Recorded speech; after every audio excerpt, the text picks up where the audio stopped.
ओम नमो भगवते वासुदेवाय नमः। प्रेम से बोलिए लक्ष्मी नारायण भगवान की जय हो। प्रिय भक्तजनों, बृहस्पतिवार का व्रत रखने और कथा सुनने से स्त्री पुरुषों की सभी की मनोकामनाएं पूरी होती हैं। बृहस्पतिवार का व्रत रखकर कथा को जरूर श्रवण करना चाहिए। तो आज मैं आपको श्रवण कराने जा रही हूँ भगवान बृहस्पति देव की व्रत कथा। आप इस व्रत कथा को पूरा अवश्य सुनिए। भगवान लक्ष्मी नारायण के चरणों का ध्यान करते हुए रसपान करते हैं बृहस्पतिवार व्रत कथा। प्राचीन समय में आर्यव्रत में दिग्विजय नामक एक राजा था।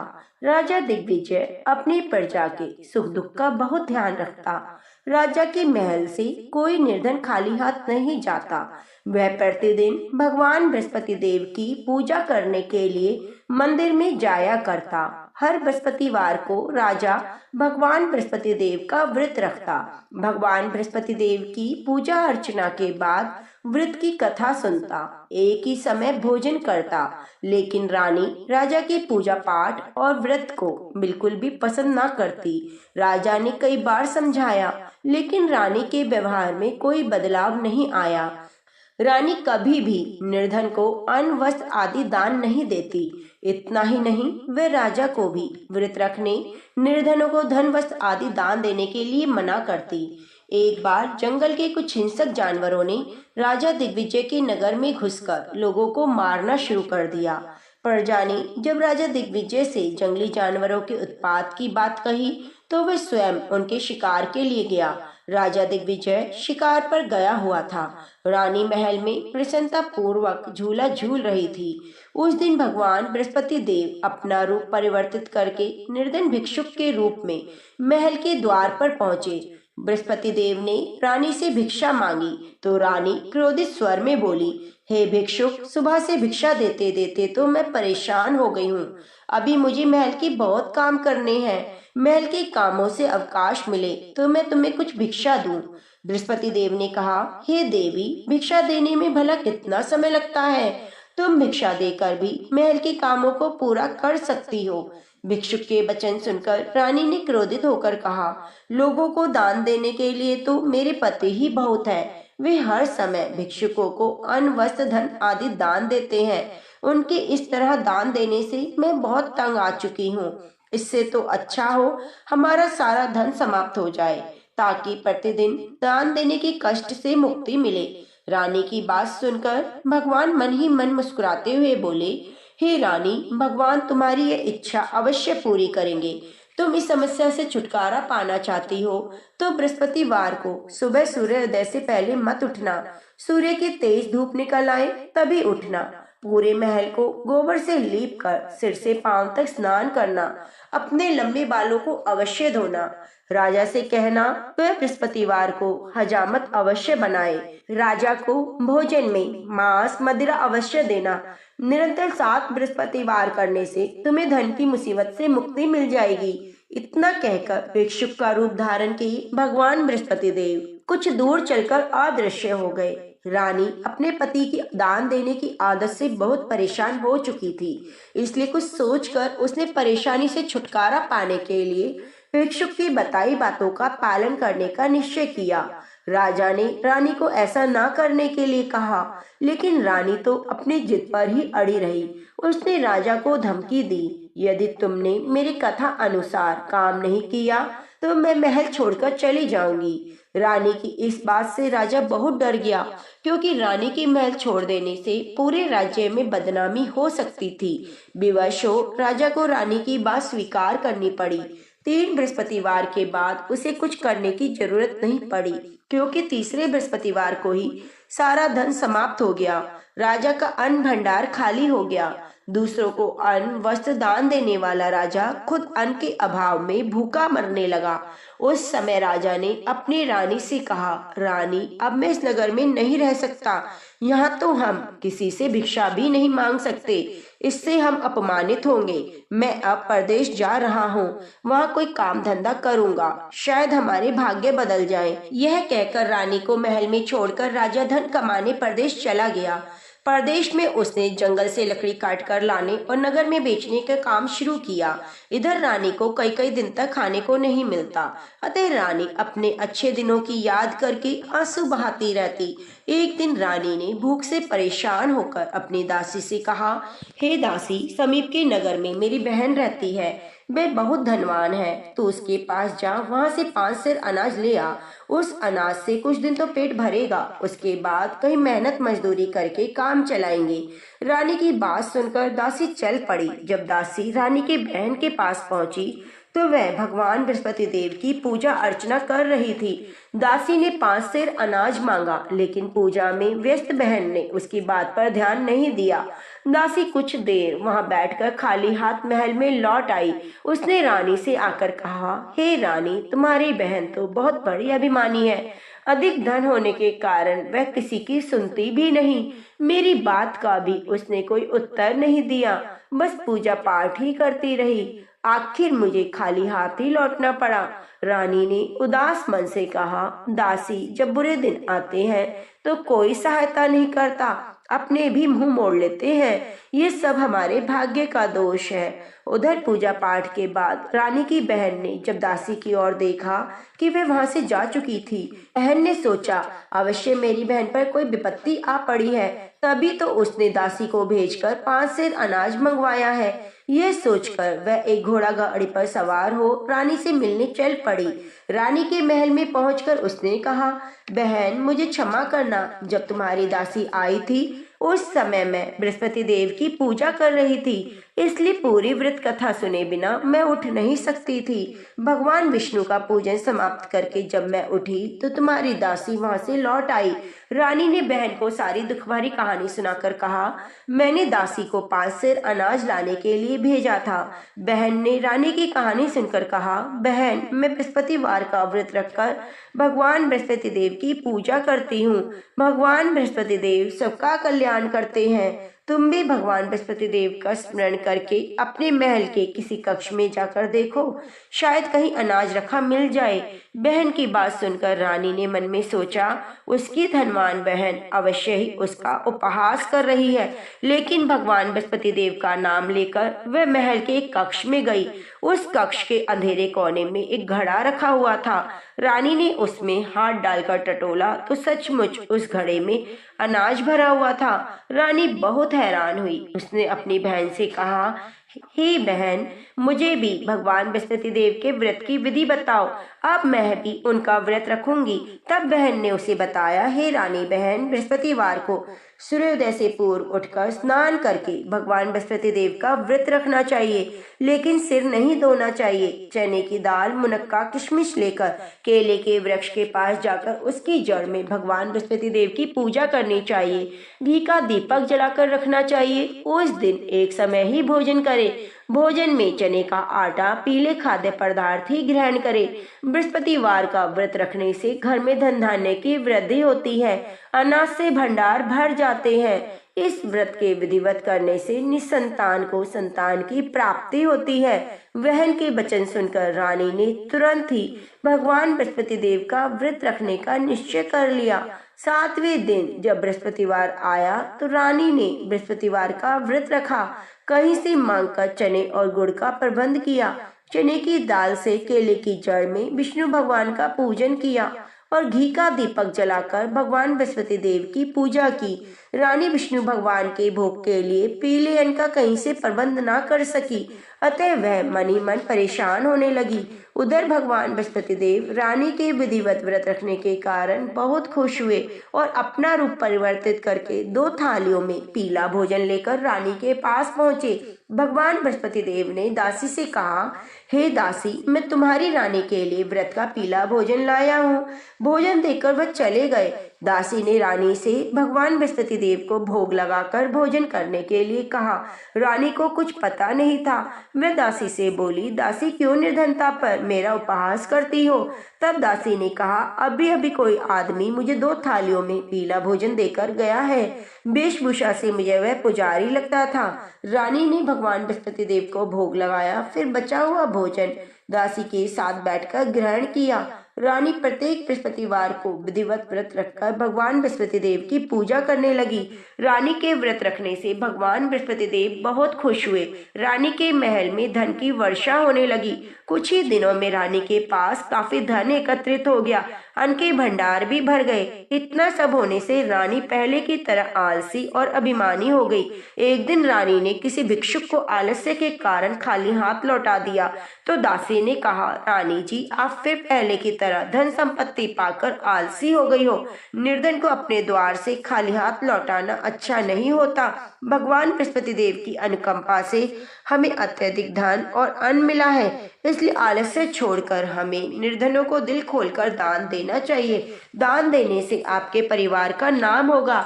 भगवान बृहस्पति देव प्रसन्न होकर आपका कल्याण करेंगे। दासी की बात सुनकर रानी ने निर्धनों को फिर से दान देना शुरू कर दिया। कई निर्धन ब्राह्मणों को धन देकर उनकी कन्याओं के विवाह में सहायता की। रानी की सब जगह प्रशंसा होने लगी। धन संपत्ति मिलने के बाद रानी को राजा की याद सताने लगी। रानी ने एक दिन दासी से कहा, दासी, पता नहीं मेरे स्वामी परदेश में किस हालत में है, मुझे उनका पता लगाना चाहिए। रानी ने पूजा के समय भगवान बृहस्पति देव से प्रार्थना की, उनके पति को जल्दी घर लौटने का स्मरण कराए। उसी रात भगवान बृहस्पति देव प्रदेश में रह रहे राजा दिग्विजय के स्वप्न में आकर बोले, हे राजन, तुम अपने नगर को लौट जाओ, तुम्हारी रानी तुम्हें याद कर रही है। राजा सुबह उठकर लकड़ियां काट कर लाने के लिए जंगल की ओर चल पड़ा।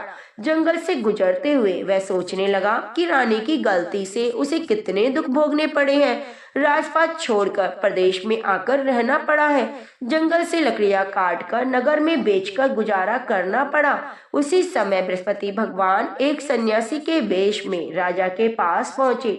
भगवान ने राजा से पूछा, हे लकड़हारे, तुम किस चिंता में डूबे हो? राजा ने दुखी मन से अपनी सारी बात उस सन्यासी को बताई। उसकी कथा सुनकर सन्यासी ने कहा, हे लकड़हारे, तुम्हारी पत्नी ने भिक्षुक को धन नहीं देने के कारण आलस्य किया।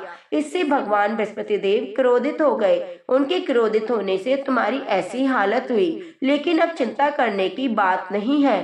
तुम घर लौटकर विधिवत भगवान बृहस्पति देव का व्रत रखना आरंभ कर दो।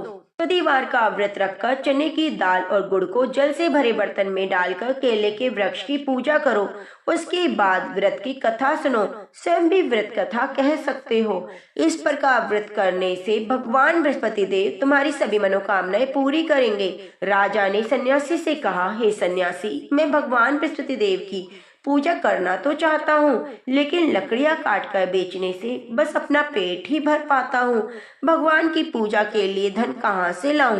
राजा की बात सुनकर सन्यासी का रूप धारण किए भगवान बृहस्पति देव ने कहा, भगवान बृहस्पति देव का स्मरण कर तुम जंगल से लकड़ियाँ काटना, फिर उन्हें नगर में ले जाकर बेचना।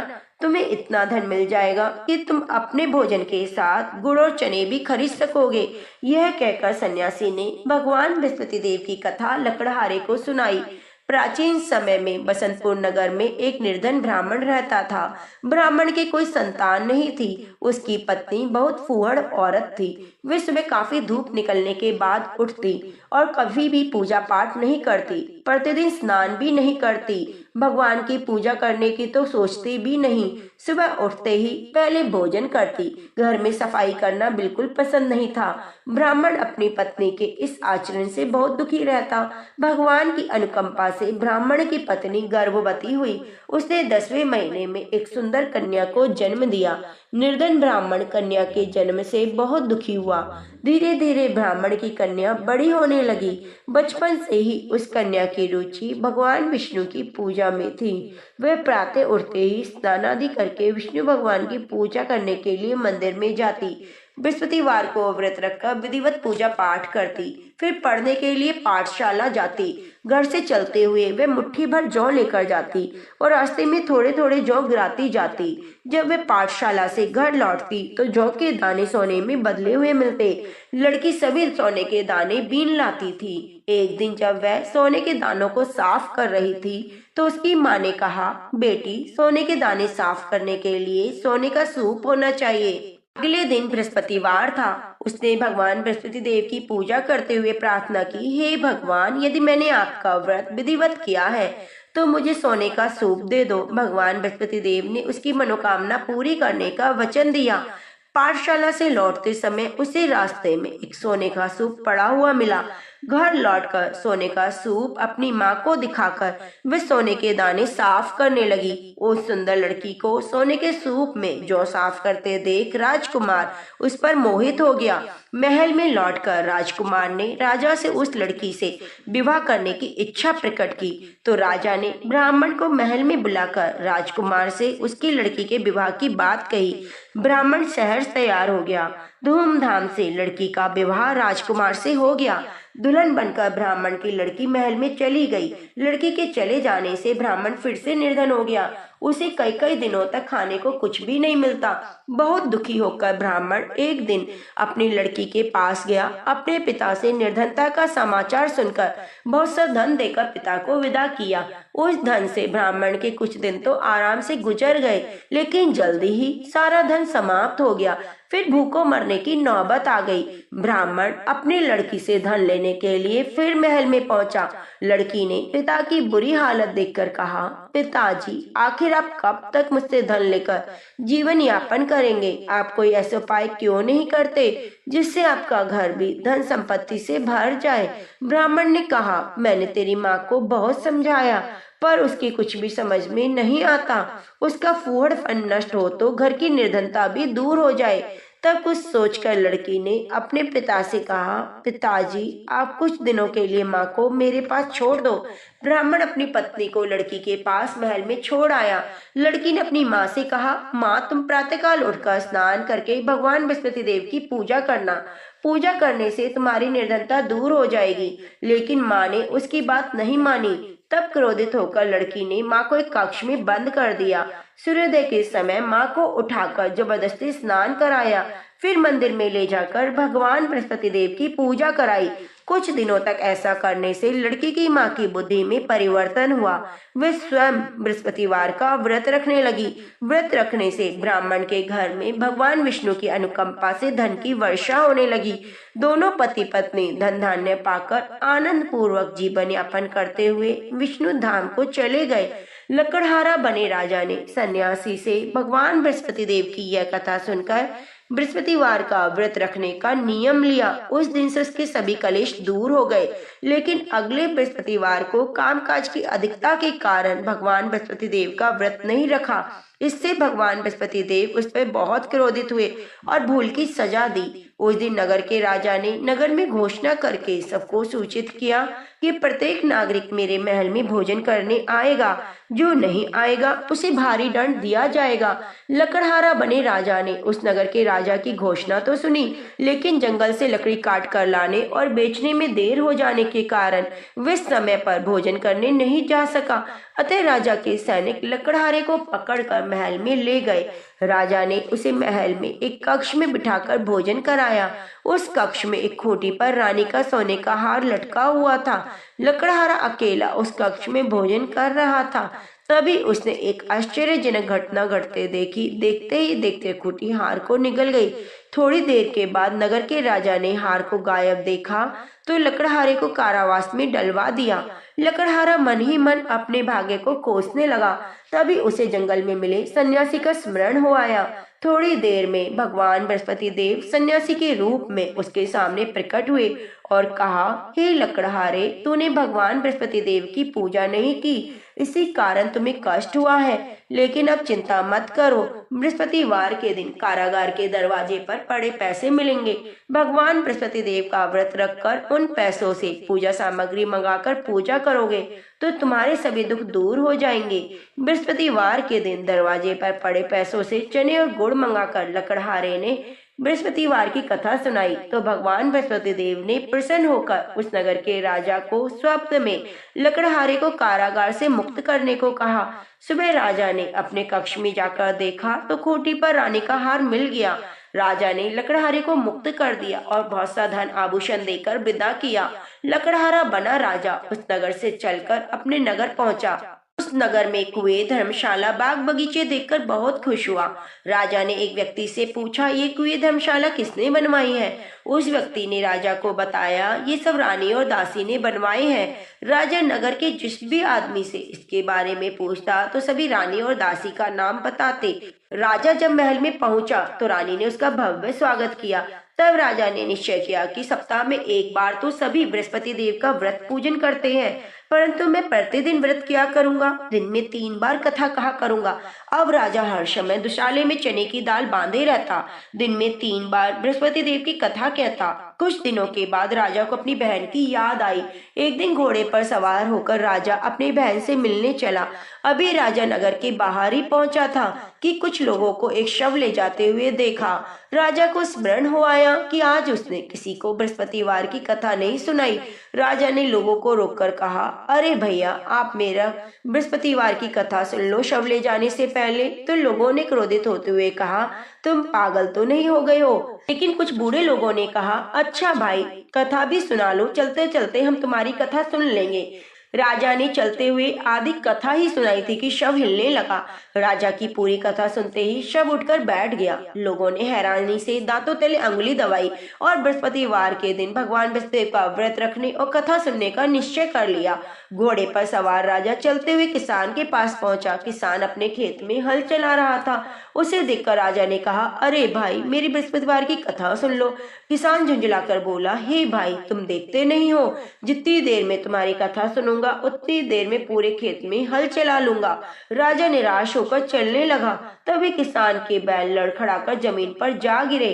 किसान के पेट में जोरों का दर्द होने लगा। किसान की पत्नी जब खाना लेकर आई तो उसने किसान से इस बारे में पूछा। किसान ने घुड़सवार की पूरी कहानी सुनाई। किसान की पत्नी दौड़ती हुई राजा के पास पहुंचकर हाथ जोड़कर बोली, भैया, मैं तुम्हारी कथा सुनने को तैयार हूँ। राजा ने उसके खेत पर पहुंचकर बृहस्पतिवार की कथा सुनाई। कथा समाप्त होते ही बैल उठकर खड़े हो गए। किसान के पेट का दर्द भी ठीक हो गया। राजा बहन के घर पहुंचा तो उसकी बहुत आबा भगत हुई। अगले दिन सुबह उठकर राजा ने देखा घर के सभी लोग भोजन कर रहे हैं। किसी भूखे को बृहस्पतिवार की कथा सुनाए बिना राजा भोजन नहीं करता था।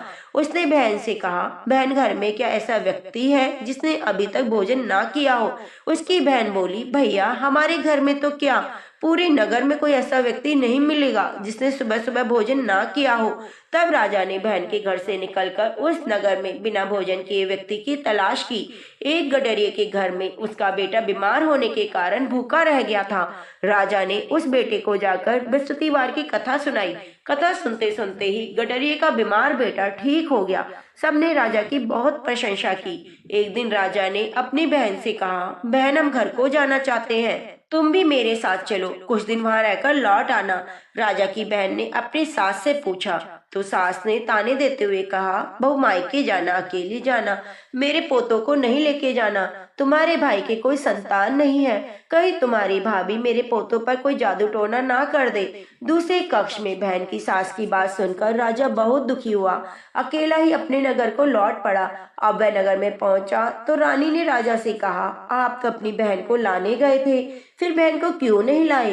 राजा ने दुखी होते हुए कहा, हे रानी, हम निसंतान है, हमारे घर कोई आना पसंद नहीं करता।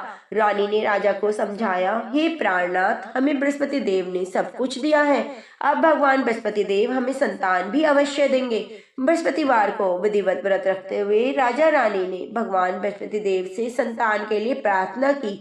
कुछ ही दिनों में उन्होंने स्वप्न में दर्शन देते हुए कहा, हे राजन, तेरी मनोकामना पूरी होगी। एक सप्ताह बाद रानी गर्भवती हुई। 10वें महीने के आरंभ में एक सुंदर पुत्र को जन्म दिया। राजा रानी जीवन पर्यंत बृहस्पतिवार का व्रत रखते रहे। उनके घर में धन की वर्षा होती रही। आनंद पूर्वक जीवन यापन करते हुए राजा रानी भगवान बृहस्पति देव की अनुकंपा से मोक्ष को प्राप्त कर बैकुंठ धाम को गए। बृहस्पतिवार को विधिवत व्रत रखकर जो स्त्री पुरुष भगवान विष्णु की पूजा करता है, भगवान उसकी सभी मनोकामनाएं पूरी करते हैं। तो प्रेम से बोलिए, विष्णु भगवान की जय हो, लक्ष्मी मैया की जय हो, श्रीमन नारायण नारायण हरि हरि। तो प्रेम से बोलो, श्रीमन नारायण नारायण हरि हरि। लक्ष्मी नारायण भगवान की जय हो, सत्यनारायण भगवान की जय हो, बृहस्पति देव की जय हो। प्रिय भक्तजनों, अब श्रवण करते हैं बृहस्पति देव की आरती। जय बृहस्पति देवा स्वामी, जय बृहस्पति देवा, छिन्न छिन्न भोग लगाओ कदली फल मेवा। ओम जय बृहस्पति देवा। तुम पूर्ण परमात्मा, तुम्हें अंतर्यामी, स्वामी तुम्हें अंतर्यामी, जगत पिता जगदीश्वर, तुम सबके स्वामी। ओम जय बृहस्पति देवा। चरणामत निज निर्मल, सभी पातकी हरता, स्वामी सभी पातकी हरता, सकल मनोरथ दायक, कृपा करो भरता। ओम जय बृहस्पति देवा। तन मन धन अर्पण करे, जो जन शरण पड़े, स्वामी जो जन शरण पड़े, प्रभु प्रकट तभी हो करे, आ करे द्वारे खड़े। ओम जय बृहस्पति देवा। दीन दयाल दयानिधि, भक्त हितकारी, स्वामी भक्त हितकारी, पाप दोष सभी हरता, भव बंधन हारी। ओम जय बृहस्पति देवा।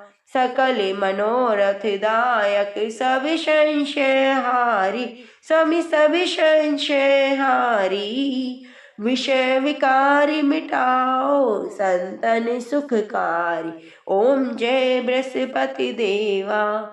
जो कोई आरती तेरी प्रेम सहित गावे, स्वामी प्रेम सहित गावे, जेठानंद आनंद कर सो निश्चय फल पावे।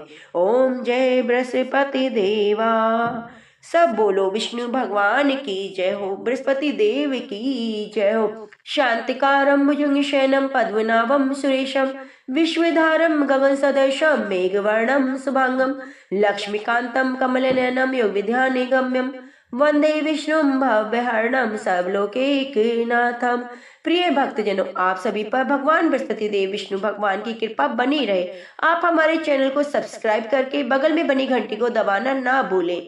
वीडियो को लाइक करके कमेंट बॉक्स में ओम लक्ष्मी नारायण जरूर लिखिए। मिलते हैं अगली कथा कहानियों के साथ, तब तक के लिए नमस्कार।